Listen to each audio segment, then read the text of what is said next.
একামতের মধ্যে এক জায়গাতে অনেক লোক ভুল করে ফেলে। যারা হাফেজ আছে, আলেম আছে, তাদের তো শুদ্ধ হয়, তারা ভুল করে না। কিন্তু বাকি যারা আছে, যারা একামত দেয়, তাদের মধ্যে ভুল হয়ে যায় এক জায়গাতে। মানে কোন এক জায়গাতে ভুল করে ফেলে আমি এই ভিডিওতে বলবো।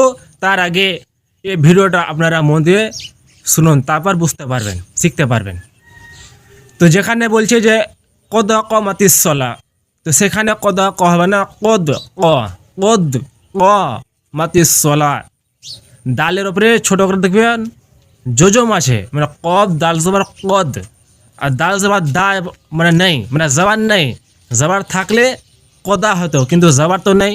ডালের উপরে ছোট করা যোজম আছে, তো সেখানে হবে কফ দাল জবর কদ। তারপরে আছে কফ আলিফ জবর ক, কদ ক, কদ ক, কদ কমাতিস সালাহ।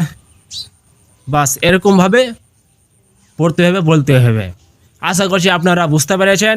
আর এরকম ভিডিও যদি আপনারা পেতে চান তো অবশ্যই আমার পেজটাকে ফলো করে সাথে রাখো। আসসালামু আলাইকুম।